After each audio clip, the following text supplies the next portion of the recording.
So today's Media Maven is all about using social networking and social media for advocacy. We're going to be going over some best practices and some success stories for organizations that have used these emerging online tools to mobilize their supporters. We're joined by Val Vass of Planned Parenthood of Northern New England, Carmen George of Good News Garage, Joe Solomon of the Workers Center, and Drew Hudson, communications consultant and heavy hitter in Vermont's activist community. So I guess we could start off by doing some introductions of everybody. Elliot, if you wanted to start. Yeah, I'm Elliot Bent with Kimball Sherman Ellis. We are a top-to-bottom strategic communications firm in Montpelier, Vermont. Great. Maggie? Maggie Gunderson, Fairwinds Energy. Just leave it at that. Kathleen Swanson, CCTV Center for Media and Democracy.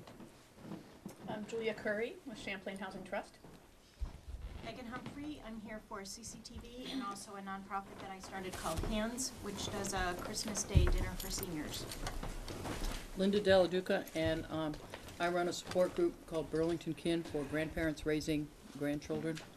And we also do starting an outreach program for grandparents who are taking their grandchildren up to see women who are incarcerated and have no place to go for the 2 hours while the kids are in prison with their parents.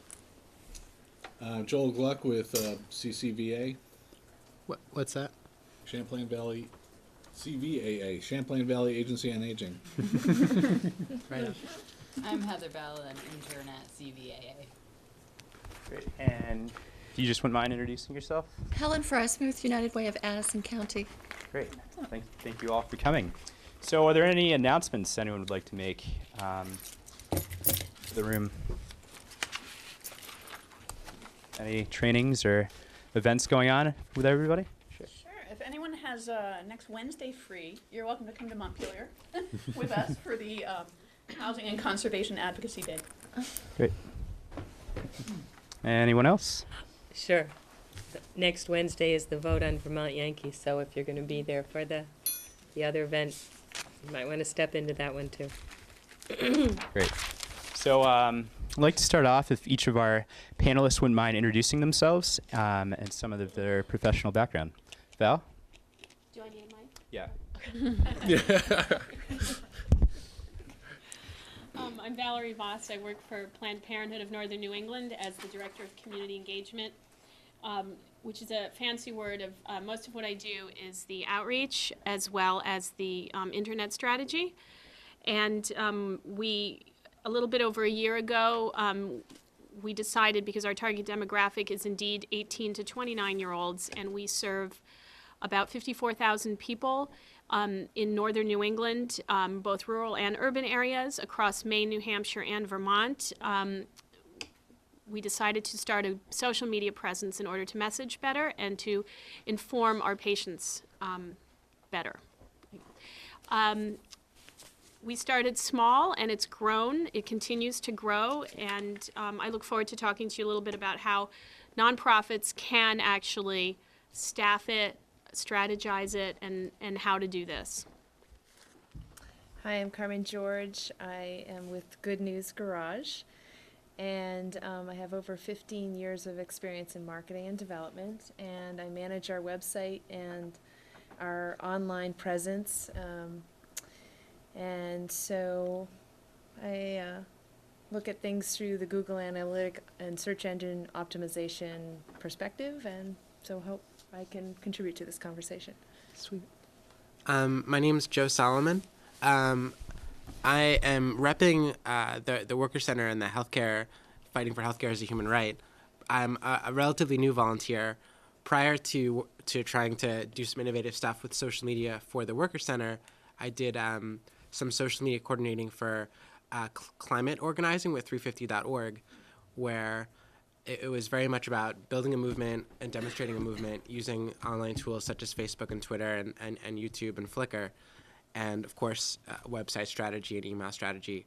So really excited to take some of those ideas and apply them to healthcare and to really get feedback on where we're going next. And I'm Drew Hudson. I'm a one-man consulting operation called We Also Heard Cats. We help candidates and nonprofit groups from the politically progressive end of the spectrum win their campaigns by using internet tools. So working right now a lot with two organizations that are maybe familiar to folks, TrueMajority.org, which is a national online group founded originally by Ben Cohen from Ben and Jerry's, and a new group called the Slow Money Alliance, which is coming out of a book called Inquiries into the Nature of Slow Money by a gentleman named Woody Tatch, which is about creating a new economy that values people and local food and sustainable agriculture in the marketplace. So I'd like to pose a question to the group at large. What are some of your basic interests in social networking, in social media, and what brought you here to today's Maven? What are you looking to learn particularly? I am interested in learning anything because I know nothing, but I think I'm particularly concerned that it seems like it takes a lot of time. Is anybody else worried that this all takes too much time?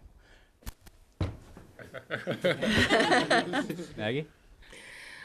I blog on Green Mountain Daily. I sometimes can handle that with my workload. I got on Facebook, I got on Twitter, I was doing lots. And then as my workload got heavy, I've lost control of all of that. I'm sort of managing one website, and the nonprofit website is still not up and still not balanced. So it feels a little overwhelming sometimes. I guess I would say before we, my organization is kind of like, we feel like, okay, we need to be doing some of this stuff. You know, we're on Facebook. We're trying to figure out, you know, we have a website. We're not happy with it. So it's not so much that it takes too much time, but I really want us to sort of have a strategy so that we know we're using the time effectively, you know. So. Joel? Well, right now we're sort of dabbling in social media at CVAA. I don't know where we're moving, but I always just like coming to these discussions because there's always something new to learn. Megan? I guess one of the things for me is there's so many options for social media. So what, if I'm only going to do one or two, what are the best ones? It's a great question. And how to do them wisely if you're going to do them. Right. Great. So are there any general questions, a definition of terms people have? For example, does everybody know the difference between social media and social networking? No, I don't. I thought they were interchangeable. To a certain degree they are, but I guess the most striking difference is that social media refers more to broadcasting of information, whereas social networking is more focused on individual connections and developing networks. So, going to our panel discussion, I was wondering if you could each start by describing how social media falls into your current or past communication strategy. Drew, I guess we could start with you. Sure, go the opposite way this time. So for groups I work with, social media usually is an ends to a means. Most of us don't get into the work of trying to do progressive change because we want to build a Facebook group. We're trying to pass a law or win an election or maybe deliver services to a particular community.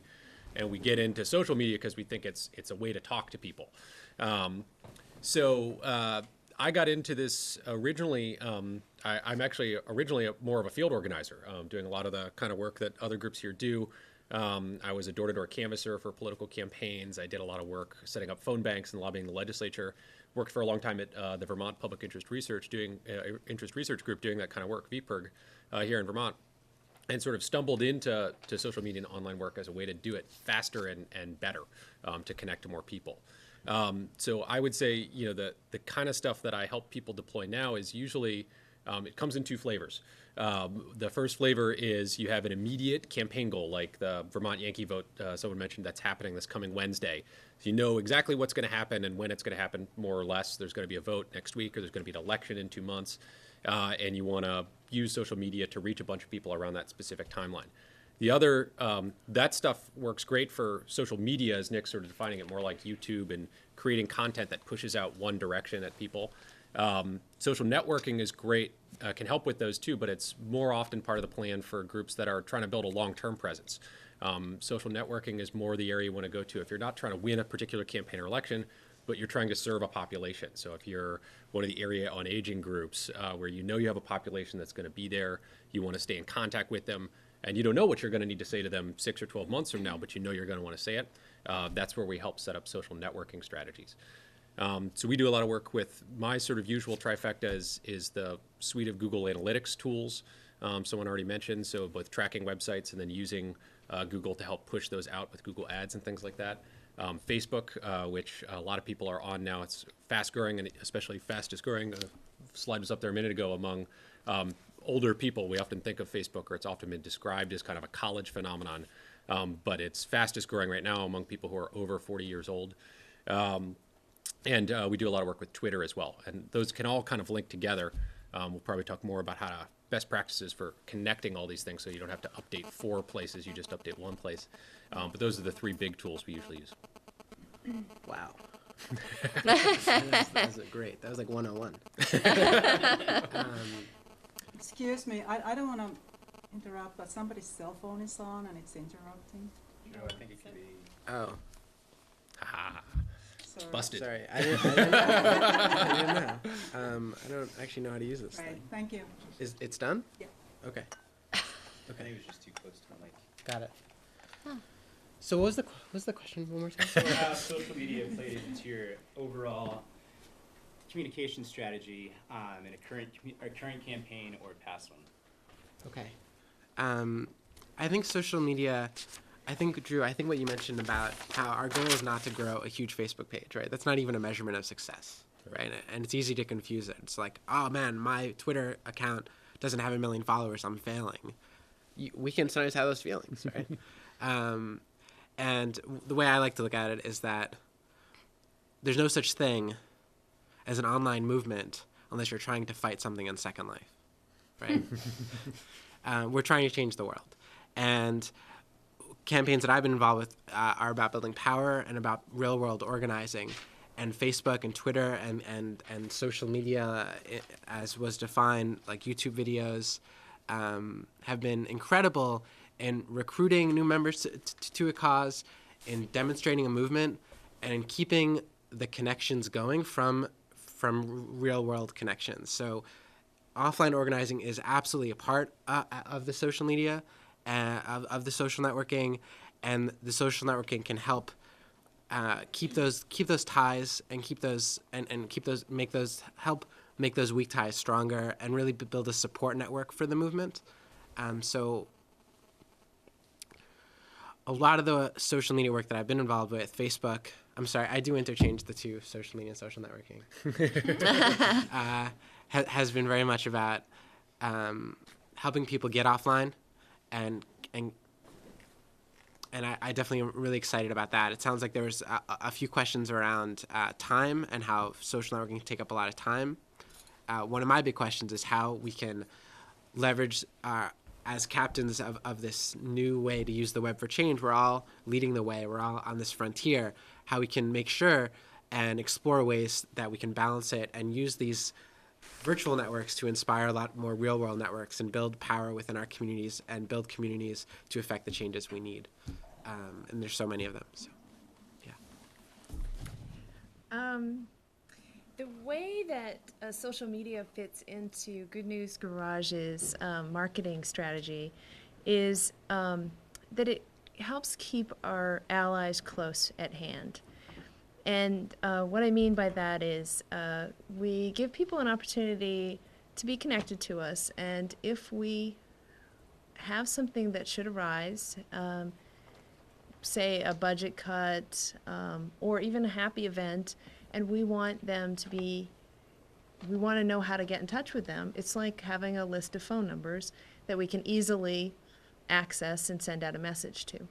So another thing is we want to keep Google paying attention to our website. And so when we post on our Facebook page or on Twitter or Blogger, then one thing that's always incorporated is a link back to our website. because the traffic into your site and then having people land on your site and not bounce off, which means that they immediately open up your site and then leave. The traffic coming into your site where they're actually going to spend some time reading content. And so that will help when people type into a search engine terms that are in that content, that will help our website be found more easily.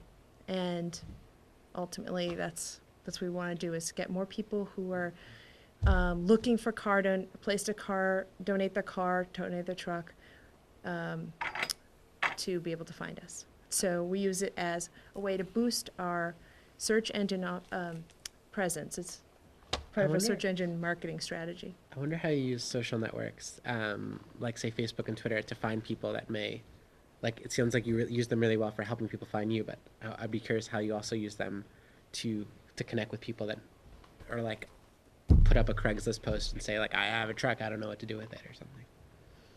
Well,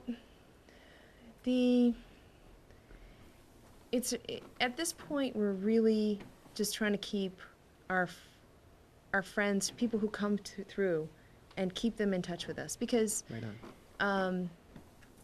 People who, when they post or they make a comment or they might forward, say somebody who is one of our allies. Right. I write an article about a family in Rutland that received a car and they have a child with Down syndrome and it's really changed their life. And they say, oh, if he heard this story, he would love this. So then they send it over to you on Facebook. And so you say, wow, this is a great organization. I think I'm going to join. So now we have you as part of our family. So I guess it's really our allies who are helping, our friends who are making it happen. That's fantastic. So thank you. I'm a data dork, I'll admit it, and so if I start to veer into geek speak wave, mostly our social media, I sort of think of it as all roads lead to Rome. Rome being our central website, ppnne.org, where women and men can find, there's a zip code finder, appointments, sexual health information, reproductive health information, services that we offer, etc.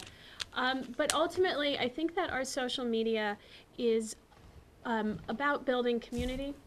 And if you think about a building and there is one door, it used to be that people could only enter your organization through that door, which was your website.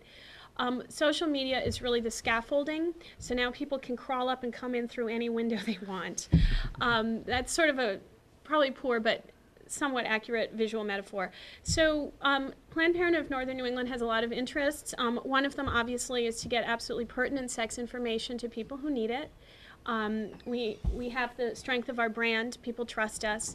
We want to be where they're looking for that information. As you know, the internet has some information that's less truthful. We provide good information. We want to make sure people find it so that they can make good decisions for themselves. We have a lot of public affairs interests. One of the things that we are working on right now is the link between reproductive health and environmental contaminants. They greatly affect people's reproductive capabilities, and we want to educate people about how to cut down on toxins in their everyday life in order to be prepared and be in the optimum health if and when they want to have children. So we have a lot of environmental work we're doing. Part of that is right now we're lobbying in favor for H434, I believe, the chemical reform bill, that kind of thing. So that is sometimes not exactly associated with Planned Parenthood, but we are using our social media to sort of raise awareness that we are casting a wide net and that we do have a host of things that we do for health. The other thing is just plain sexy fun. We have a site called consensualtext.org. We have educators everywhere in all 3 states who oftentimes get anonymous, would you mind pulling it up, Nick? We oftentimes get questions. Every Friday at around 2 o'clock, we post them with the answer. I hope there's not a risque one up there today. It's National Condom Week. It's our midweek one. And we put public health information out there. A few.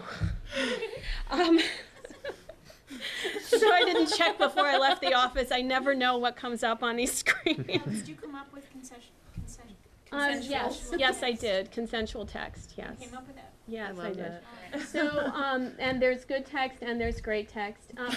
So, as with Good News Garage, it all links back to our service spectrum. We want to be where people are looking for this information. They are not looking for it because they don't need it. We provide an essential health service. We are a healthcare provider.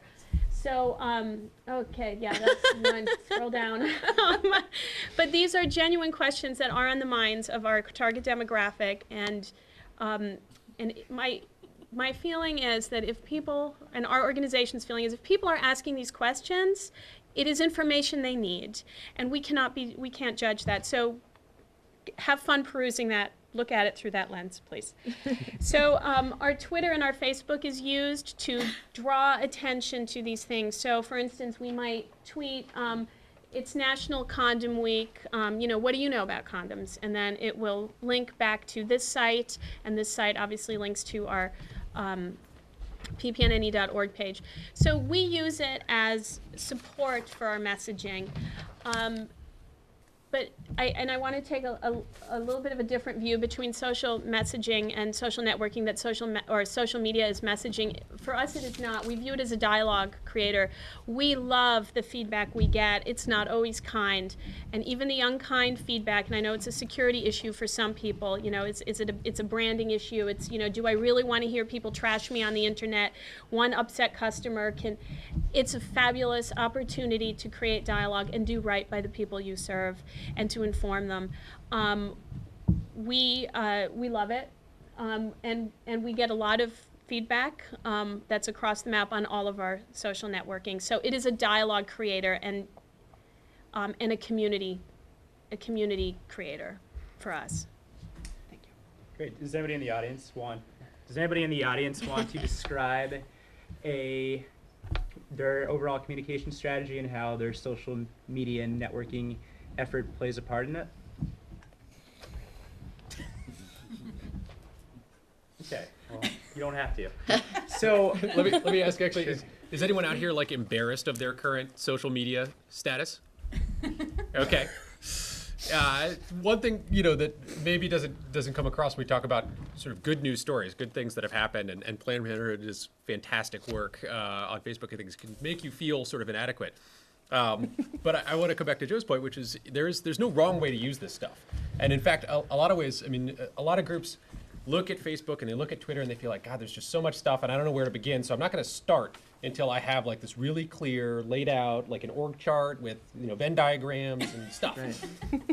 If you want to do that, that's great. And you should be conscious and thoughtful about how you use it so you don't end up just making work for yourself. But one of the great things about the internet and these social media things, it's not like your website. Designers always tell you on your actual website, your homepage, don't clutter it too much. Don't put too much stuff up there. Facebook, Twitter, social media stuff, there's no such thing as too much.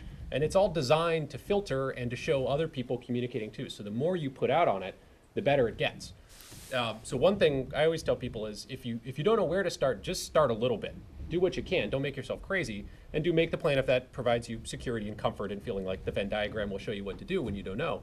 But ultimately, just start saying things online and you'll be surprised. Groups that didn't think they had a social media following discover that because they had an idea that was unique and they said it on Facebook, people start finding them. It does get passed around.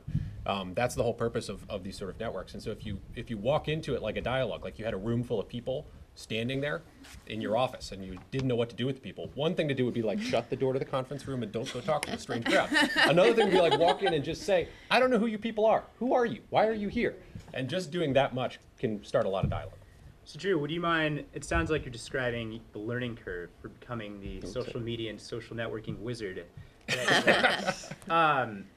Would you all mind just sort of briefly explaining how you sort of became as competent as you are at using these tools? I'd be happy to, and I'll go first because it connects to my last point, which is I completely by accident. I have never in my life studied or bought a book on computer code or writing. Computer programs. I know nothing about how my laptop actually works internally.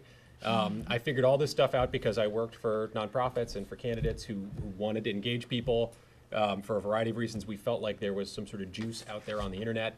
And I've just sort of stumbled my way through it. And so I'm living proof that you can actually learn this as you go.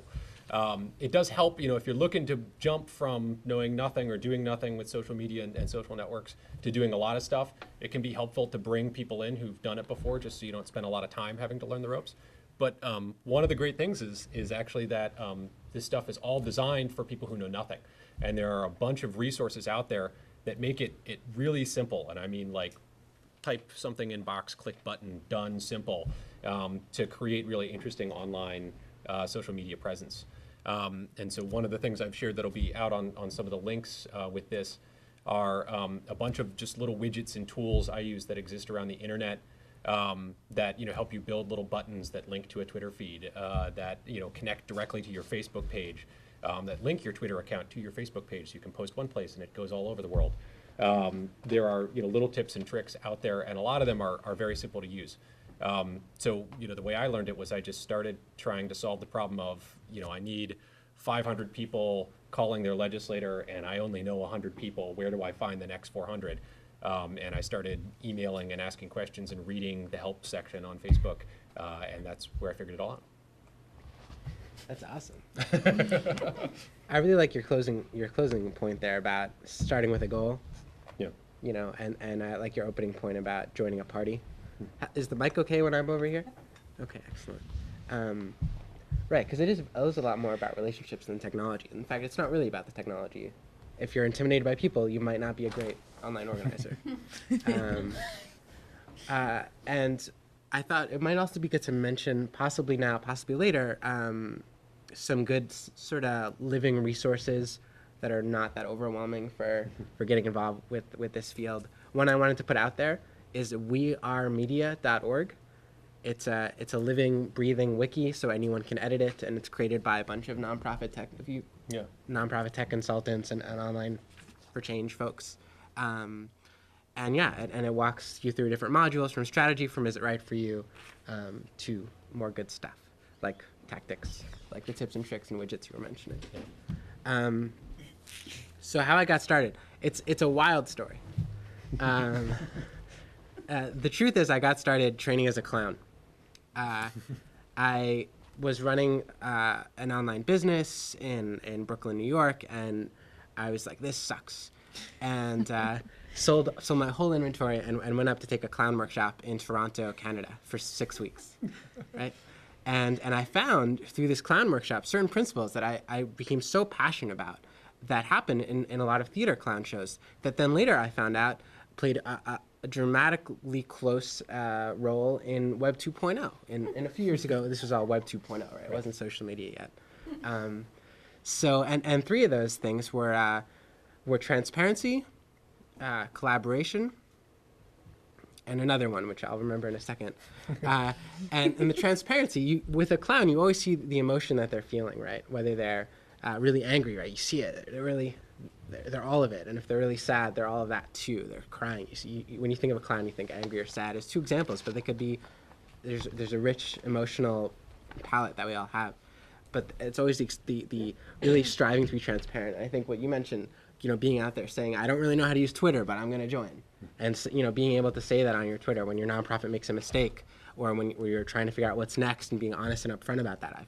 That's a big part of social media, transparency. And with clowning, collaboration. Clowns work really hard with their audience in their shows to create the show together, right? You'll see that a lot of audience interaction, and every clown show is different. And I think that plays a major role in Web 2.0 and social media, Wikipedia being a prime example, right? That's all created by the community.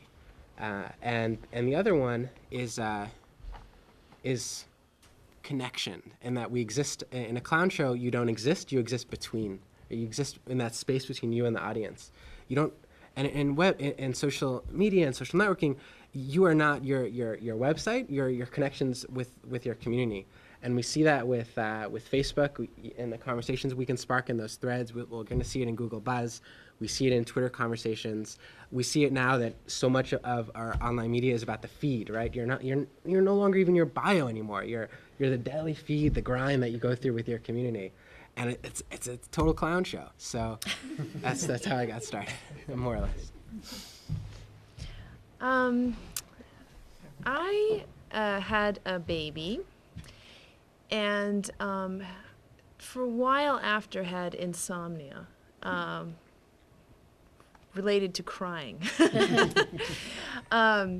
Yours or hers? Both. And so there's nothing better than social media at 2 o'clock in the morning because no one else is really up to talk to you. So one of the things I did was I typed in Facebook, in Google, logged on, and just started playing. And I loaded up a picture, started thinking about the questions it gives you a bunch of questions that I ask you, like, what is your favorite, hobby? And so it gave me a chance to just kind of think about things. And you can also not reveal these things, and you set your security settings, and I started getting comfortable with it. And then I said, I wonder what happened to so and so. At 2 o'clock in the morning, that boyfriend from high school. And you look up people, and then. So I have all these people, and I'm such a goofball. It's like, hey, so how are you doing? And so I reconnected with people that there is no way that I would have possible way for me, especially as a new mother, to be in touch with them. And it's really exciting to find out like what happened to people. Like one guy's in the Netherlands, and so it's just very interesting. And so that's how I started getting going. And then I started thinking about how I started playing with Blogger. I did the same thing, just typed in Blogger and start loading stuff up. And, you have to be a little bit comfortable with failure and figuring things out. It's okay to be sloppy and not really understand what you're doing at the beginning. But just taking a few minutes to just play around with it. So that's what I did at the beginning. Another thing that I used was Meetup, which I highly recommend, and it's a site where you can post different groups, and you have to pay for it. So like $15 or something like that. But I really wanted to join a book club, and I always hear about people in book clubs, and I was like, I want to be at a book club. And my neighbor, she had a book club, and she was kind of secretive about it. I was like, oh, I really want to be in a book club. So I went on Meetup, and I signed up for this book club, and I got this email, and I thought it was my neighbor saying, come over at such and such a date. And so eventually I connected up with this Meetup, this book club, and so I've been in it for like 2 years now, and it's been great. And I just posted pickup soccer. Every Sunday there's pickup soccer at the Miller Center. And so people can RSVP, so I know who's coming. So I'm thinking, there's a lot of different social media tools out there that you can try out. So if you have an event, going on Meetup might be something and it's really easy. I mean, it's a little intimidating when you first get to these places, and that's one of the things I found out.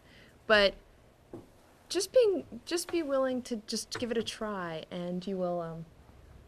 Everyone's looking. Oh yeah, there's Meetup. If you might find, and you can just go find at the top, and then you can put soccer in there, book club. Type in soccer, and so you see, it's like a little mini search engine. It's wild. If you type in soccer meetups or climate meetups into Google, many of the results are from meetup.com. So that's the group that I've got going on there. And so you see, and it's only been up for a couple weeks, and you see all these people they hooked up there, and there's my daughter.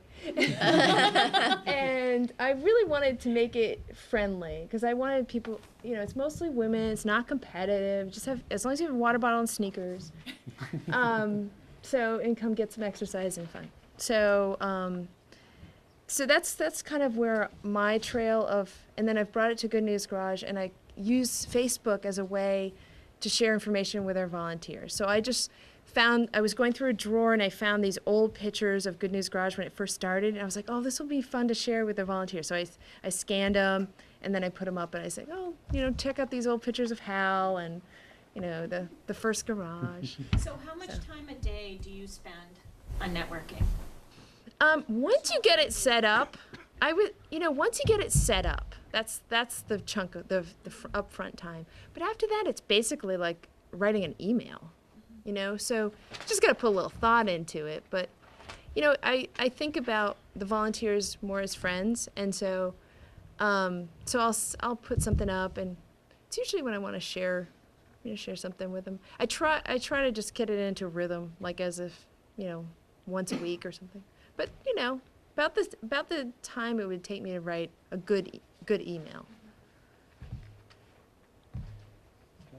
So there's many ways to get started, and none of them have to be daunting. I think the first thing is to really know your audience, and that will help you choose. Like, I'm thinking, for instance, in the Council for the Aging, is that like your audience may not be 80-year-olds, your audience may be their 45-year-old children. Mm-hmm. So, like, really be smart about how you choose your audience, because that may determine your tools. And then get yourself a 12-year-old as a consultant is the other thing. I borrow Val's. So the way I got into it was I arrived at Planned Parenthood in May 2008, and my first large project was a text messaging project. I didn't want, I had some familiarity with that, but I knew that it needed to be created in a parallel universe on the web as well, that it couldn't be strictly a text messaging project, which is actually how consensual text started. It turns out that the text messaging was not doing what we wanted it to do, so we cut that cord, but consensual text exists as a website. This is our Facebook page, which has the consensual text logo on it. But I guess before I was able to feel good about creating a blog for my organization, which has a much better reputation than I do, and therefore I should definitely not make mistakes in their name.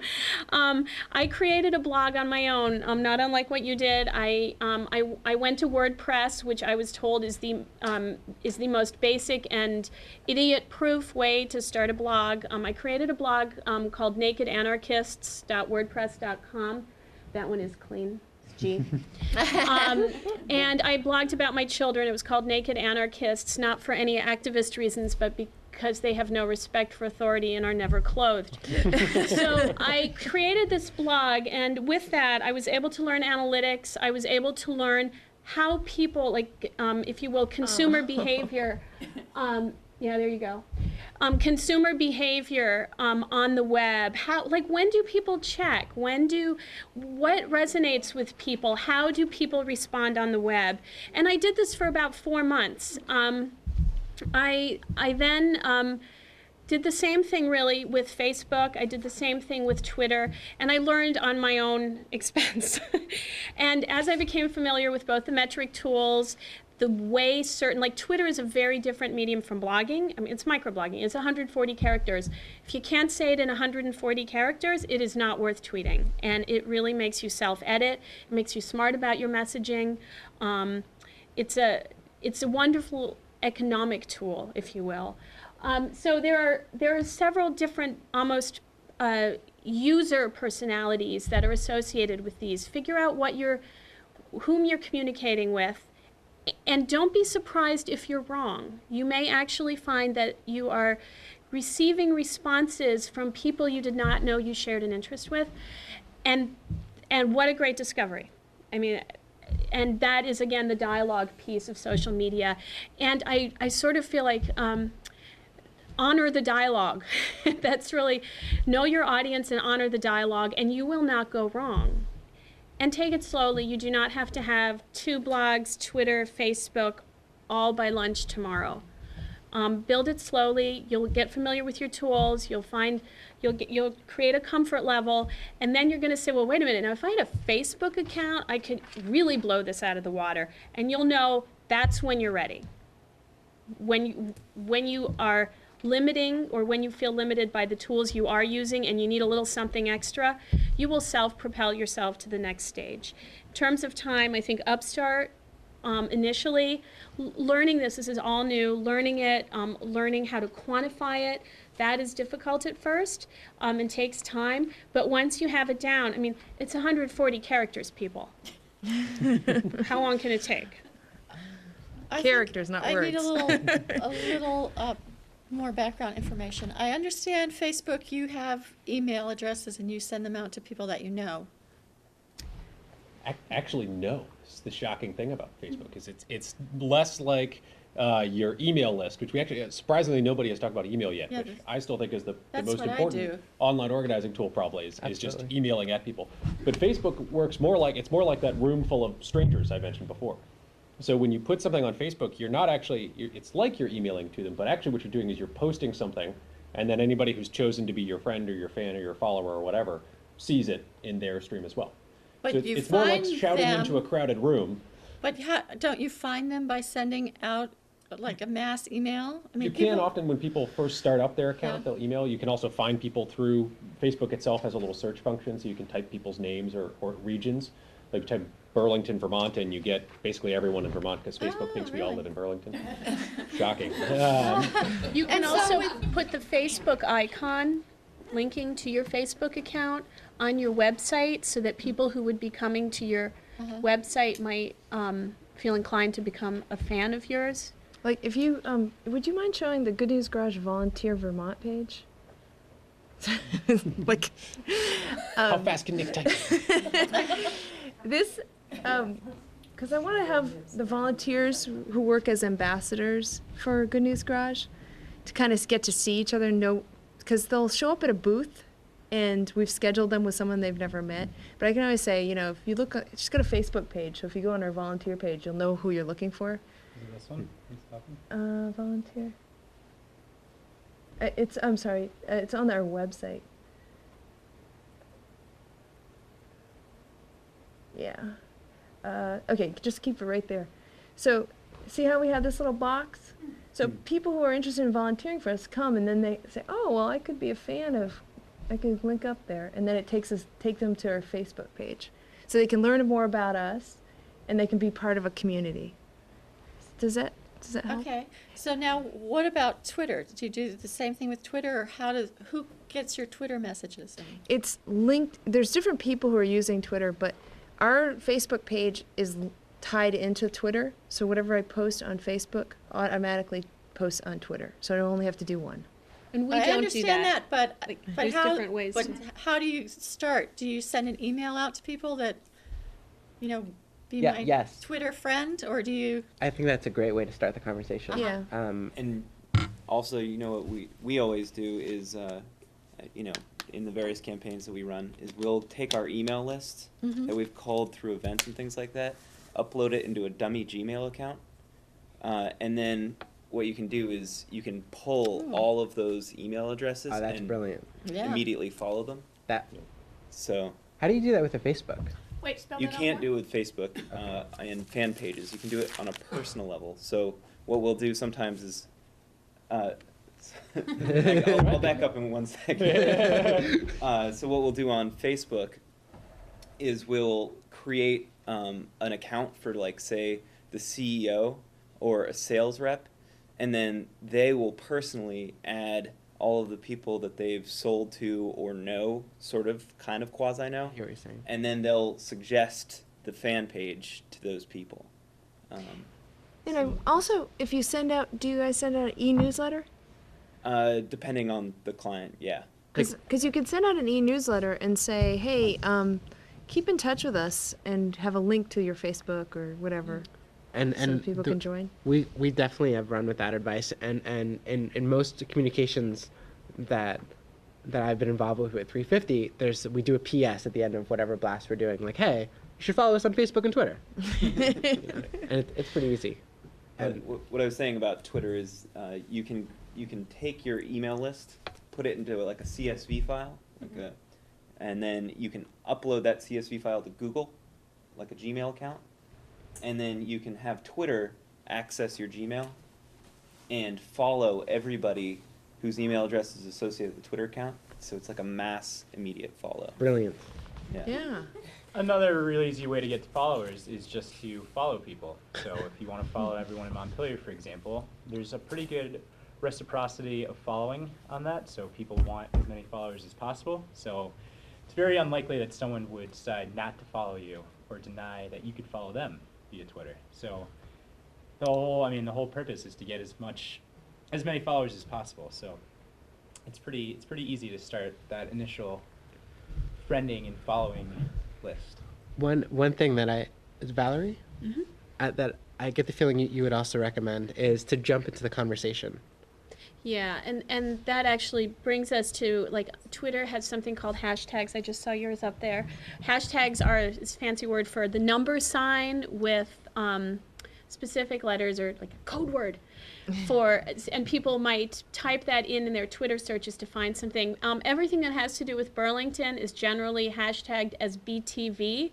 I know Media Maven, there's the Common Good, I believe, is a hashtag. Yeah, it's hashtag NPVT. And NPVT. So there are several hashtags, so people who are looking for information can find you easily. But I want to talk a little bit about permission marketing.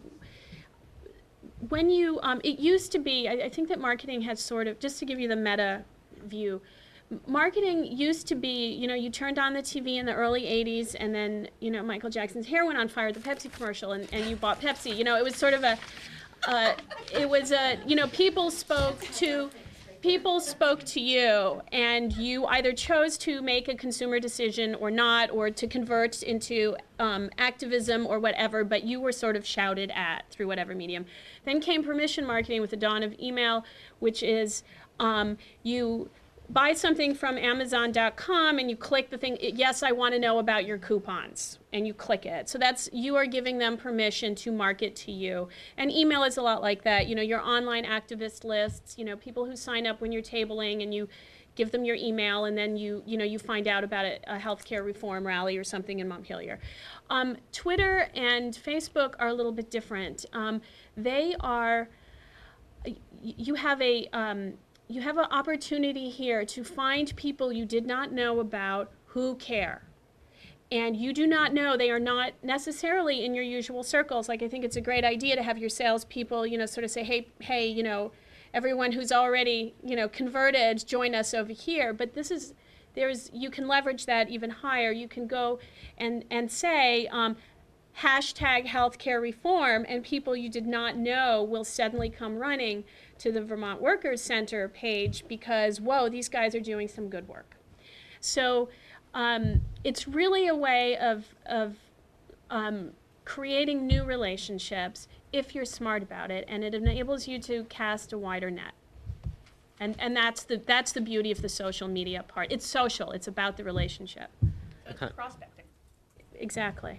And I was going to say one other thing about Twitter specifically. A lot of people don't know that you don't even need a hashtag, and you can do geo-based searches. So you could go, if you go to http://search.twitter.com, and then pull up, and then click on advanced search, which is down below that bar, or down below the search entry area. Yeah, click on that. If this is intimidating to anyone, don't sweat it. No, this is just like if you wanted to find everybody in Vermont that was talking about cars or anything or Vermont talking Yankee, it's anything goes. And then you can enter in within 50 miles of Burlington or anywhere, and then you can actually set that up as like an RSS feed, which I've had huge RSS feeds for every single search term, and I'll go through them every day. It takes hours. And I'll read. Elliot is a special person. I have no life. What can I say? I think too this goes a little bit to some of the questions people were saying about how much time does it take? How much time should I budget if I'm an organization to do social networking, social media stuff? And the answer is that there's no amount of too much time. Like if you want to spend your entire life doing this, that is totally possible. It is also possible to dip into the thing without investing as much time. And I think Val was the one who first said, the most important part is to, like any other campaign we might run, you start with what your goal is. What do you really want at the end of the day? Because what you want isn't like a really cool Twitter account. You want your bill to pass, or you want more people to know who you are. You want better connections and relationships with people. You want to find people you don't already know who could access your services. So thinking about what it is you want at the end of the day may steer you towards one or the other of these social media tools. And you may not need all of them. You may only need the Facebook group, or you may just want to start the Twitter account first and start where you think you'll get the most bang for your buck, and then grow from there. And eventually when you get to Elliot's thing, you've got 600 pages of RSS feeds about the search terms for everything within 50 miles of your geographic location. You'll know you've come to a special place. Well, and you can live there. Well, I was just paid to do exclusively that. And I would find people that were like, well, Comcast does this, and like huge corporations do this.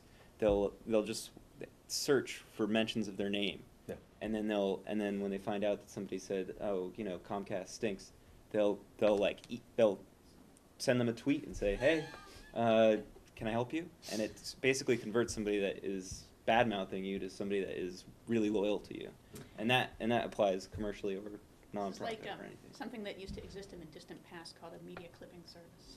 It's true. Well, there's many. There's Google alerts. There's Twitter alerts. There's social oomph. I've narrowed it down to getting 3 emails a day. I can't do what Elliot does. I'm wired differently. You too? I get 3 emails a day, and I go through it. Ironically, one of our words is STIs, sexually transmitted infections. It also happens to be STIS. I don't know what it means, but it's a very common word in Greek. So I get stis. It could be something like with, or it's a really common word, and so I generally get half of Greece's Twitter feed in my inbox every morning. So how are these new social networking tools, how do you feel they should interact with more traditional forms of communication, say direct mail, door knocking, phone banking? How ideally should that relationship meticulate? That is such a great question. And it's one we need to keep asking ourselves, and we're not going to answer it completely or even a really solid chunk today, because it's totally evolving. One thing that we're thinking about, to jump right into a meat of an idea, is there's this May 1st rally at the State House in Montpelier to really advocate and celebrate healthcare as a human right, and give that movement a really big push. And we're really pushing hard online on Facebook to really drive a number of people to RSVP, right? It's like we were at 130 the other day, where we did a push for people to invite their friends. We're at 150 with like hundreds they clicked, like they're waiting a reply. Mm-hmm. So we're hoping they really mean yes. And we're planning with the idea is that in a few weeks we're going to gather a bunch of our interns and team and volunteer, and we're going to get ready to try and call everyone who RSVP'd yes, and maybe the maybes, and maybe the not yets. And if we can't call, send them, get as close as we can to reaching them on a personal level. And by bridging that online with offline, we hope that we can really find that magic that we're all after with social media for change and that jazz. So that's one story. I worked with the Burlington School District, and they recently wanted to cast a wider net in their recruiting in hopes of increasing diversity among the teaching and administrative staff. And one of the things that I could do on Facebook was to type in like Columbia University African students, Columbia Northeastern African teachers, and just start looking through all the fans in those Facebook pages, and find people that I wanted to target and say, hey, did you know that there's some positions open up in Vermont, and do you know how great the skiing is?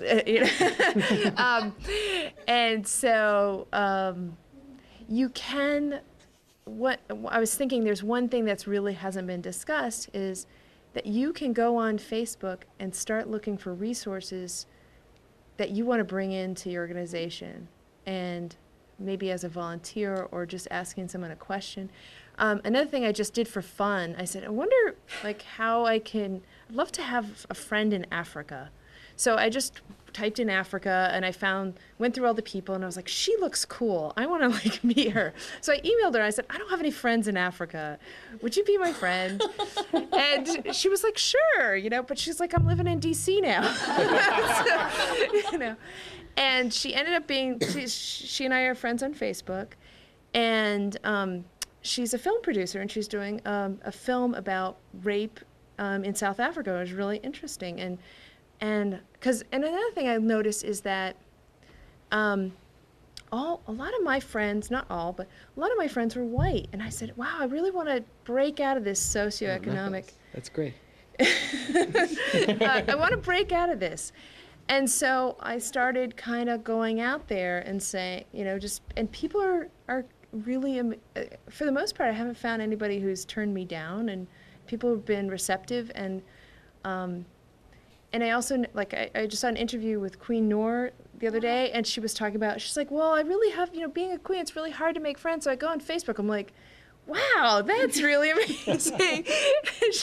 So I think one of the benefits, I think, of Facebook and these things is you can actually cross a lot of lines that, I mean, you know, and there's like this guy, I mean, he's probably a little bit dangerous, but some guy, this, you know, young African kid, and he's got some police gear on, and he's in New York City, and he and I have just kind of exchanged a dialogue, and I noticed that all the people on his site are young women, and I had a picture with me and Vanessa. I was like, hey, so what is it like in your world? So, you know, just sharing. I kind of stand out when you look through his list of friends. It's like, and now I have the owl on my arm, so you know, it really stands out. So are you still calling and mailing people though? I still exchange, and because the feed, you know, you can look at the feed. Everybody who you're a friend with, when they post, there's this like ongoing feed that comes up, and they're all there. And so I was like, oh, that's what they're doing, and you know, it's just giving me a chance to be in dialogue with people who I maybe wouldn't have normally. Like if maybe there's people you wouldn't normally have tapped into. I think you're getting closer to Elliot. But I really don't spend that much time. I really don't think I spend that much time. I just glance through the feeds because it's short, the little short blurbs. So you said you do it maybe 15 minutes a week at work. Yeah, that's work. Val, that's how much do you do it at work? Well, we have staff dedicated to it. I think one of the considerations is that our target audience, our reading audience, is 18 to 29, and I can assure you they're not looking at the yellow pages or at traditional media. So we have to dedicate a little bit more resource to it. And you're all New England. We're northern New England, Maine, New Hampshire, and Vermont. At this point, and again, we have, you know, we also do Google AdWords, which is an entirely different set of tricks. I would say we probably have 15 staff hours a week, but we are a fairly large operation. It's not necessary to have that kind of a time commitment. But the other question really is back to what you were saying about how does it fit in with traditional media. I think, again, you need to know your audience, you need to know where they are, and you need to be smart about how you transition from traditional media into focusing more in social media. I think that's the part, and I don't think you have to be an internet strategist or anything. Just be smart about it. Know who you're talking to, know why you're talking to them, and know where they are. And sort of observe behaviors. I think that traditional media still has a place, but it's becoming significantly smaller depending on what demographic you're targeting. And I just want to point out, I don't recommend that people do what I'm doing, but I'm just saying that there's a chance for some fun, that it doesn't have to be so stressful, and be willing to play around with it. And I have to say that one of the nice things about social media is that it is fairly informal and it is forgiving.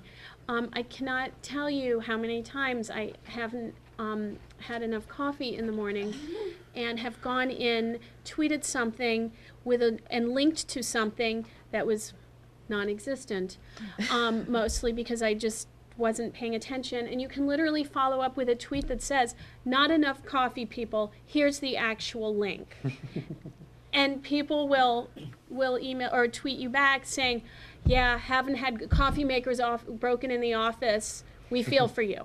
I mean, how wonderful is that people are that forgiving, and traditional media doesn't allow for that. You can't print one week and then the next week say, "Oops, forgot to add our phone number. Here you go." It's not possible. The agility of social media is intimidating, but it is also a benefit for you. Drew, did you want to comment on that?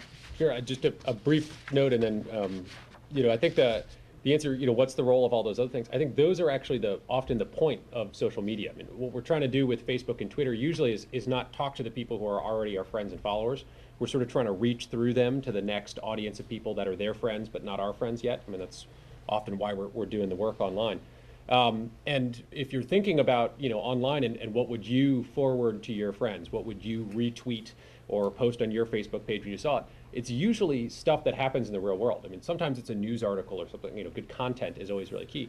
But some of the best content our, nonprofit groups and our campaigns and our foundations put out is the work we do in the real world.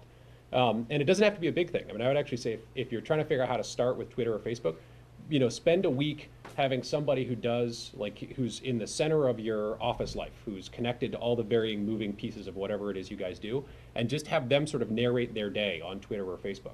And you'll be amazed at how much stuff there is to talk about, and probably you'll be amazed at, I hope, how many people come by and go, "Oh, wow, that's great, I didn't know you did that." So if you just had somebody sitting there saying, we just did 10 visits, 10 people just came into the office for their weekly appointment, or the bus just left to go pick people up for the weekly poker game. I don't know what your organization does, but whatever it is, just describe what you're already doing. And if you have big events, if it's the May Day rally is coming up, the vote is next week, more so. Where vote is next week, phone banks tonight, vote is next week, bus leaves tomorrow, whatever it is, just put that stuff online, and that's actually the content people want from you. And so if you're looking for what people will hand to the next person just outside your current social circle, it's usually the story of what you're already doing with canvassing and phone banking and all those other stuff we already do. Elliot? I had sort of an unrelated question, actually. I was going to ask about, I know that as nonprofits and also campaigns, a concern is fundraising. And I was going to ask about social media and fundraising, and also I was thinking about, and I've been hearing about it, and I just barely participated for the first time, short codes. And I short coded $5 to This American Life. I was wondering if you guys know anything about short codes. Do folks know what short coding is? Do we need a quick term definition you want to just say? Yeah, short code, if you've ever seen a ad or something that says text and then a very short number to this address, and it'll donate $5 or something like that. That's a short code, and it's just a shortened phone code. We've worked on that. I had short coding, and we actually stopped doing that. Mostly because we were out there too early and a lot of people didn't know about it. I think that the Haiti crisis, just text whatever to 90999, which happened to have been our company as well. And I think it's a wonderful way to fundraise, but I do, we were just too early. But I do want to talk about a little bit about fundraising, because you're all nonprofits and that's ultimately where the butter meets the bread. I think that there are opportunities, because if you are, as you know, with fundraising, it's about the relationship, and it's the same thing with social media. So we, for instance, had, as you know, the Super Bowl, there were, the Focus on the Family was running some anti-choice ads, which were controversial, and should CBS, not allow for it, and, there was a big controversy in the mainstream press. We got a lot of feedback from our followers and our supporters saying, what are you guys going to do about it?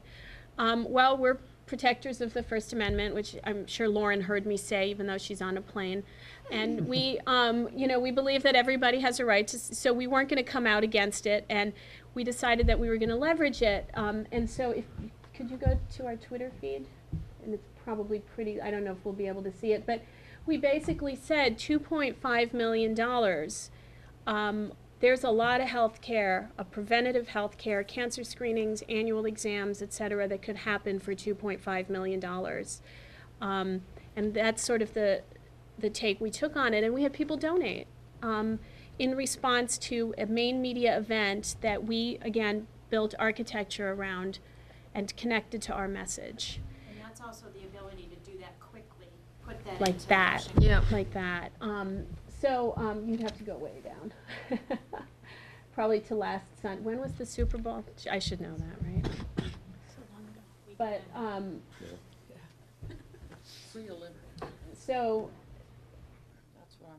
oh, there, if you go to, you're hitting it. Want to provide a woman with help instead of Super Bowl ads. And we bit.ly did and called it Better Way to Spend. Please consider supporting an org that helps women instead, so that's sort of where we went with it. And it goes to our page. And we did receive donations out of it because we linked a mainstream media event to our message, and that is what you can do. I'm thinking, you said green energy, wind? My firm is Fairwinds Energy Education Corp. That's the nonprofit. The business is Fairwinds Associates, Inc. I do paralegal services and expert witness testimony in the nuclear safety arena and nuclear licensing, nuclear reliability. The Fairwinds, a lot of people, 3 times this week, people have contacted me about the wind. It was the name of my grandparents' blueberry farm. Oh. and it's a name that I use for my freelance work since 2000, and started using it for the business and incorporated it in 2005. So I didn't see in that time that people would look at it as a wind type of thing, as a wind power thing. It was the name of my grandparents' blueberry farm. So that's how that name came up. The social media issue is challenging. While we've all been sitting here, I went online to see what was going on, and because of all our work on Vermont Yankee and the testimony we've been given recently, we had a whistleblower call a business on Sunday, and we spoke to him and got the details and turned them over to the state, and of more leaks at Yankee that were covered up. And that became part of a hearing on Tuesday, and now it's in the media right now because DPS put out a letter, and NRC has called a press conference for 2 p.m. So I'm sitting here feeling very stressed. It's one effect of social media. And I'm wondering, and 2 people just said to me, Maggie, you're so quiet. You haven't been on you haven't blogged anything, you haven't said anything, you haven't done anything in days. How are you? Please tell us on Facebook what's going on. And I'm thinking, okay, shall I throw this out there and say, what should I'm getting a request on Twitter account, I'm getting a request on Facebook. Do I jump into this? Do I not? And I always have, there's sometimes I know things and I'm contracted to the state legislature, so I can't always say things, and I'm just trying to breathe. Well, you can make sure that you, on your Facebook page, let people know about this thing at 2 o'clock. I think directing people toward something else is a good way. And if you can give them a link too, that'd be great. I think Maggie should be allowed to have a blogging break now. I would rather blog, and I would rather do the Facebook and rather do the Twitter than the research, because everything else, every single thing we're bringing up right now, not only when Arnie goes to the nuclear plant, all of Entergy's lawyers are following him around. I mean, he's not allowed to go anywhere without a lawyer with him, speak to anybody without a lawyer from Entergy observing what he says.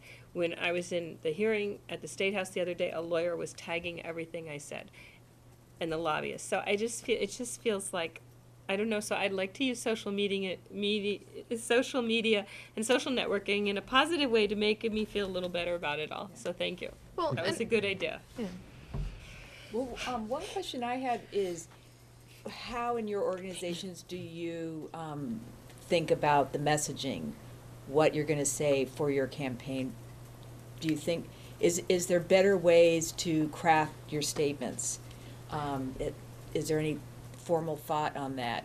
Well, I think, I hate to say it, but I've started to think in keywords and keyword phrases. Right. Yeah.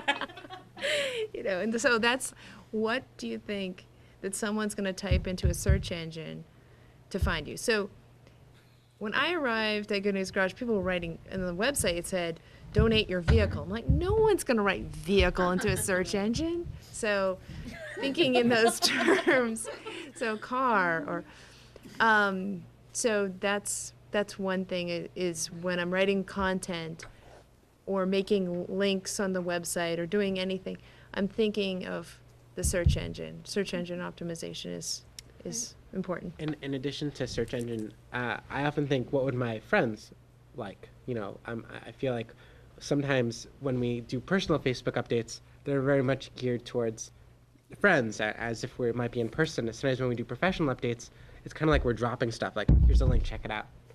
You know, but bring back that real flavor, that real personal approach, that real, what you would say in person, like, you gotta read this, it's amazing.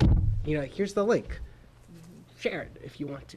You know, every website will have its different way to do it. Twitter, not only do you want to be less than 140 characters because you want it to be retweetable. Facebook, do you know what the digits are on Facebook? I don't know how long though, but short. It's short, short again. And Facebook, I like to package is a tough word, updates with a photo. I find that helps make it go a little more viral. You kind of have to break your way through into people's feeds, so packaging is important and communicating effectively is important. But I think it comes down to, like, what would you say in person, and starting there, and then layering on things. I push back a little on Google keywords but then again, it is definitely part of the holy trilogy of, I'm sure, 3 things that are important. I'm sure that's one of them. But yeah, what would you say in person? I think, do you think about content? I think yes. And my advice is, everything we're talking about, interestingly, we haven't touched at all on YouTube and Flickr, which were 2 things kind of mentioned. We can come back to those in a minute if you want. But I think part of the reason we haven't is that the internet, for all it's this fantastic multimedia thing, like most of the content consumed is still written. And most of if you think about your own internet life, and you are not that different than most of us online, most of what you do is you're reading still. And so the words you choose, it's still, pull out your direct mail hat if that's something you used to do, or newspaper editing or whatever. Most of us come from some sort of print background often, who end up in being in charge of the Facebook page. And there's a reason for that, is that it's still mostly writing. And what you write, the words you put down is the most important part. Good content goes like enormously farther than the most brilliant, technologically savvy hashtag Twitter shortcode thing. It's like having a good message well delivered that speaks to people is really powerful. And I'll pass this on. The great example of this, and also good frame of mind to get in when you're trying to figure out what to write. Eli Pariser, who was one of the guys who helped MoveOn grow to their first 5 million online users, came to MoveOn because right after 9/11, he started himself in like 20 minutes in his living room a petition that said, please don't retaliate, essentially. He didn't want the U.S. to go to war over the terrorist attack. He was living in Brooklyn. He knew people who had been in the area, as many of us did. And so that was part of how he came to MoveOn and started his work. And he said, when I sat down to write that, not only did I have no idea it would become this huge multi-million person movement thing, but I didn't set out to tell people what to do. I just set out to say what I thought needed to be said and what maybe a few friends I knew, and particularly he said he was thinking of his mom, who was not plugged in and online, but I said if my mom was gonna come, all I knew how to do was make a website. And so I thought, well, what would my mom want me to do or say if she were gonna come to my website, knowing that I would have to drag her to the computer and show her where it was to get her to look at it. And so that's the frame of mind I often try and get in when I'm trying to figure out what to write as like a first piece of content, a blog post or an email, is, think about someone in your life that you would have to kind of drag to the internet, and what would make them sit down in front of the computer for 3 minutes and read it. The more personal, the more emotional, more heartfelt, without getting crazy. But the better the writing is, the more it really speaks to those kind of people. Start with that, and then once you've got that content written, to the extent you want to use Facebook and Twitter and things, that's when I pull in all the tricks and the widgets and figuring out how to, once I have the really good email or blog post written, then I figure out how to repackage it in a way that search engines will find. But I start with good content. And often, once you have that, you'll know. You write the 400-word version, and you'll know which are the right 140 characters. But there's like one sentence usually kind of in the middle, but not quite to the middle. It's kind of towards the top. And that's the one you pull out and you stick in. Excellent. I really like how you married all the ideas together. Well, it's legal in Vermont now.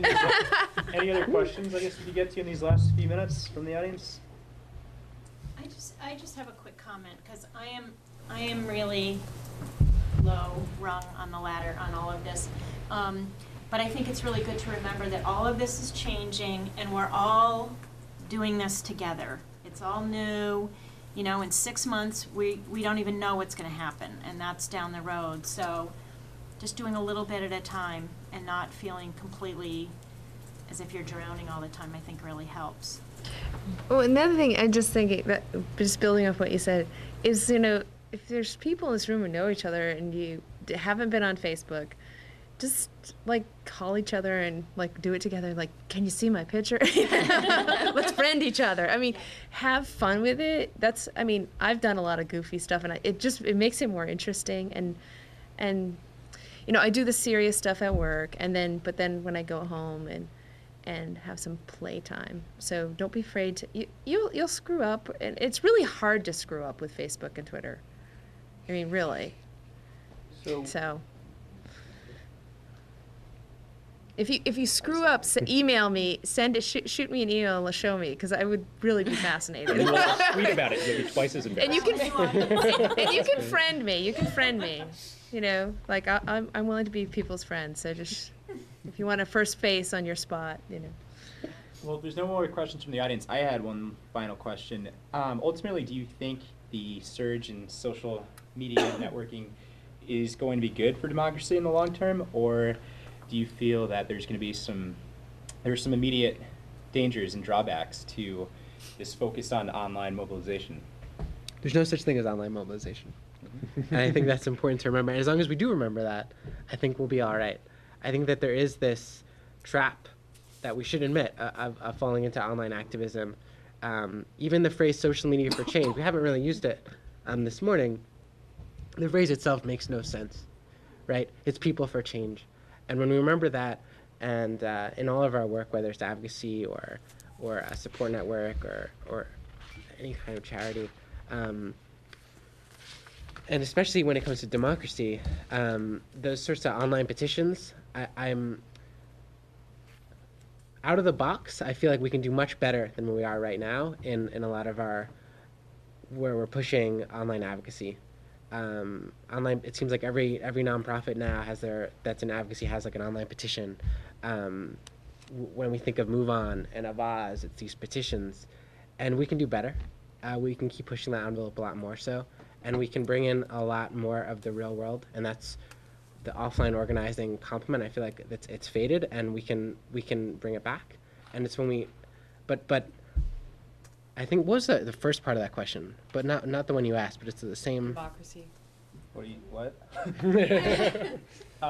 Do you ultimately think the surge in use of online networking and media is ultimately beneficial for democracy? I think the answer definitely is yes, because it's networks create change, networks of people create change, and these social networks are making our networks more effective.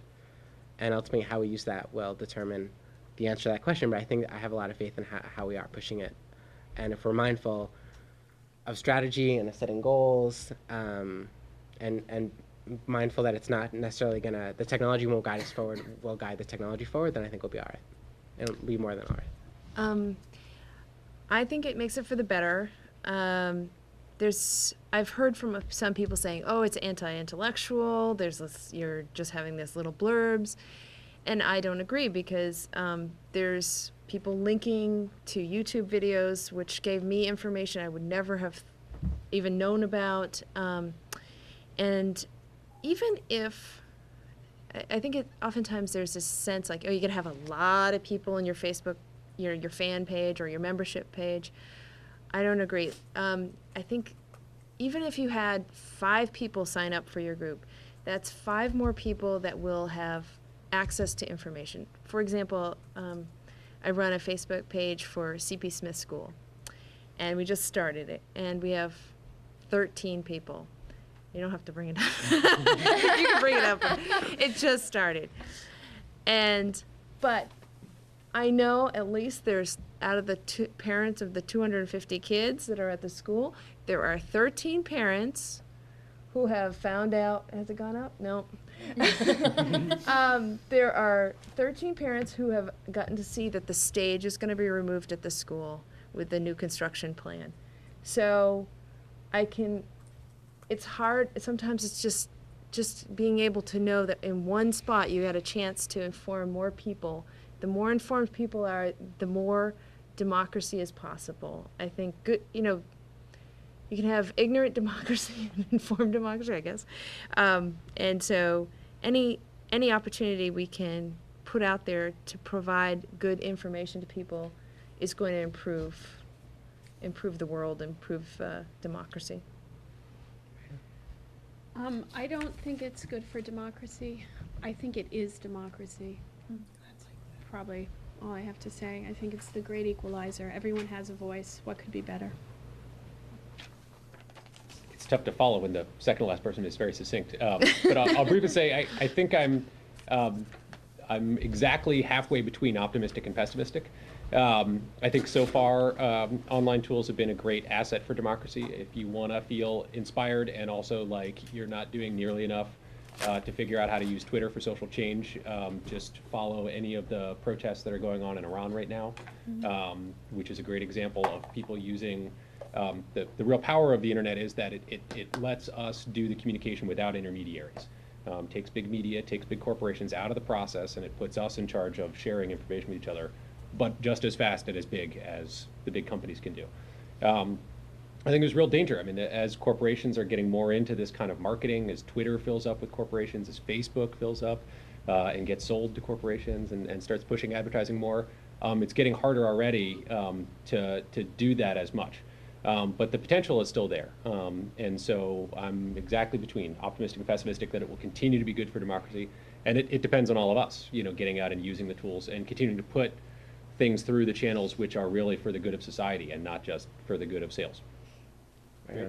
Well, I guess that's going to conclude this month's Media Maven. Do keep in mind some of the resources we talked about today are in the last page of your packets you all received. And thank you very much to our panelists, and thank you all for coming. Thank you. Great. Yeah.